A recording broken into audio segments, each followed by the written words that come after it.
Topic po natin tungkol sa marami po nagtatanong sa akin, ano ba mas maganda, Doc? Hot shower ba? Sobra bang init maganda? Yung maligamgam na tubig ba? Or cold water, medyo malamig? Ano ba? O yung iba, sauna. Pwede ba ako mag-sauna? Sa Japan, uso yung onsen, di ba? Sino pwede, sino hindi pwede? Explain po natin. Actually po, hindi siya ganun kasimple. Okay, may kanya-kanyang sakit, mas babagay yung hot shower. May mga sakit din naman, mas bagay yung cold shower. Hindi po ganun kasimple. Example ko lang sa inyo, yung mga may varicose veins, di ba? May varicose. Pag may varicose, usually gusto natin hot, di ba? Hot shower. Pero pag hot shower with varicose, lalong lalaki ang varicose veins. Kaya yung varicose veins, minsan, maganda binabasa yung paa ng cold water para mag-contract yung mga ugat, yung mga veins, para hindi masyado lumaki. So nakita nyo, hindi ganun kasimple, depende sa kondisyon ninyo. Okay, tingnan muna natin yung hot shower. Ano muna mga benefits? Mamaya tayo sa cold. So pag hot shower, yung medyo mainit, kahit kung gusto mo yung sauna, pag sauna ang gusto, hindi pwede bigla-bigla. Yung mga hindi sanay, dapat mga 5 minutes lang. Yung sobrang init, dapat mga 5 minutes lang. Hindi mo pwede gawing 15 minutes, 20 minutes, delikado po. O bakit? Pag sobrang init, let's say yung tubig naman sobrang init, sauna, pwede ka ma-dehydrate, maubusan ka ng tubig. Lalo na yung umiinom ng alak, naglalasing, bago maligo ay dehydrated yon, delikado sa senior. So, sauna, dapat yung sanay lang. 5 minutes muna, unti-unti. Tapos yung iba, meron ako nakikita mainit muna, tapos sa malamig, pinagpapalit-palit, delikado sa may high blood po yun. Minsan naha-high blood kasi ayaw nga ng katawan ng binibigla. Ang point ko, kung bata pa kayo, gusto nyo mag-challenge, 20 years old, 30 years old, sa tingin ko walang problema. Gusto mo hot, gusto mo cold, okay lang yan. Yung iba nga naglulubog sa ice water. Pero kung meron ng edad, medyo dun lang tayo sa tama, moderation. Okay? Ako mas gusto ko, medyo mainit lang. Yung konti lang init, lalo na kung malamig ang panahon. Kasi pag hot shower naman, tingnan natin, benefits muna, nakaka-relax yung mainit, nakakatanggal ng stress ang hot shower. Hot shower maganda sa artery circulation. Tulad na sinabi ko sa artery, maganda siya. Pero sa vein, yung malalaking ugat, sa varicose veins, hindi maganda ang hot. Okay? Sa varicose veins, gusto niya malamig na panahon, malamig na tubig para contracted. Pero pag sa artery naman, sa puso, circulation, sa muscle, maganda mainit. Diba? Hot pack tayo. Pampatulog, mas maganda rin mainit sa gabi. Pag maliligo sa gabi, walang kaso maligo sa gabi, maganda rin medyo hot.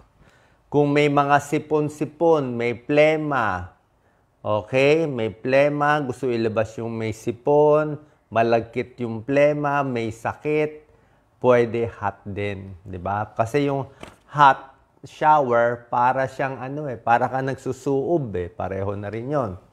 Para kang umiinom ng mainit na chicken soup, nilagang manok, di ba? Hot din yan, maganda, pampaluwag. Kaya nga may mga humidifier, pampaluwag, meron ang nebulizer, yung mga doktor, pampaluwag din yan. Pare-pareho lahat yan.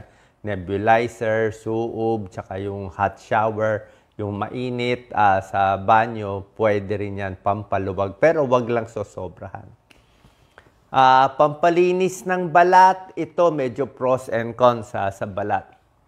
Sa balat kasi, ang problema, ito na, meron tayong side effect. Yung mga may eczema, yung mga may sugat, hindi rin pwede hot.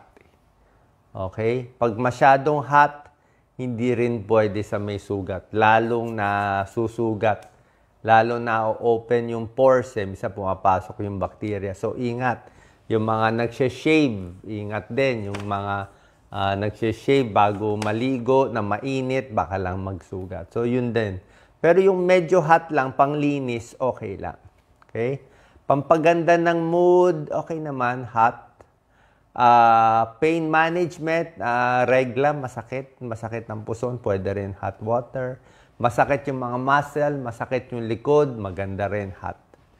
Okay, better breathing, digestion, hot water, okay din. Hot water, iniinom, maganda for digestion. Mainit na ligo, nakaka-relax din ng tiyan. Nakaka-relax din siya. Okay, ano naman side effect kung mainit? Okay, kung konting init, walang kaso. Pero pag sobrang init, titingnan nyo, baka may side effect kayo. Baka ma-dehydrate. Okay? Ang pinaka-problema sa atin sa Pilipinas, mainit na tayo eh. Minsan, mainit na yung panahon, mainit pa nililigo mo, pwede ma-heat stroke or pwede ma-stroke. Yan, okay? Actually, nangyari sa nanay ko yan eh. Nung nabubuhay pa siya, mahilig siya maligo, sobra init. Summer no, ang init-init ng panahon. Ang init ng panahon, mainit pa pinaligo niya, nagkulob sa CR, ayun, na-stroke. Kaya nga, mainit, hindi talaga rin pwede, lalo na pag nahirapan kayo huminga. Okay? Yung mga baka mapaso, baka ma-burn, hindi rin maganda kung mainit. Okay? Pag yung skin mo very dry, lalo magda-dry. Tsaka yung ligo, sandali lang, mga 8 minutes lang, pinakamatagal. Yung babad ka sa tubig, 8 minutes lang. Pwede ka mag-sabon-sabon ng 10 minutes, gusto mo. Pero pag yung pinaka nababasa ka, mga 8 minutes lang. Pag tinagalan mo, hindi rin maganda sa balat. Tulad na sinabi ko, varicose veins, ayaw rin niya mainit. Mas gusto niya mas malamig, mas kalmado siya. Okay, so yan ang pros and cons ng hot shower. Okay? Yung iba naman, gusto cold shower. Okay? Yung cold, lalo na yung mga athlete, cold, yung malamig. O yung iba ginagawa, may bagong style eh. Maligamgam mo na yung tubig, tapos pag matatapos na ang ligo, ito may style to eh. Maligamgam mo na, pero last 2 minutes nang lalabas na, gagawing cold shower. Okay? Sino naman po pwede nito? Actually, para sa akin, yung mga mas bata, pwede dito. Less than 40 years old, kung healthy ka, less than 50. So, bakit nila gusto malamig? Ano naman purpose ng malamig? Maganda yung malamig sa umaga. Kasi misa sa umaga, inaantok ka sa school, inaantok ka sa trabaho. Pag nalamigan ka, minsan yung katawan mo, di ba, di malamig, di ba? Yung katawan mo, pipilit niya mag-init eh. Pipilit niya mag-init. So, good for metabolism. So, malamig, di ba? So, manginginig ka, malamig. So, magigising ka ngayon. Pampagising yung malamig. So, pag inaantok ka, nabuhusan ka ng malamig, mas gising ka, mas nanginginig ka. Yung katawan mo, mapipilitan magpabilis ng metabolism, mas nagbaburn ka ng calories, kung papayat, di papayat. Yung malamig bigla, okay din yon. Kung bata ka, malakas, gusto mo pampagising. Meron din ganong benefit. Pero tulad na sinabi ko, moderation, pag sobrang lamig naman yung tubig, tapos binigla yung katawan, palagay natin, edad 70, 75, mahina na. Binuhusan mo ng malamig, ay baka hindi na nang kaya ng katawan niya manginig o labanan yung lamig. Diba? Baka magkasakit pa siya.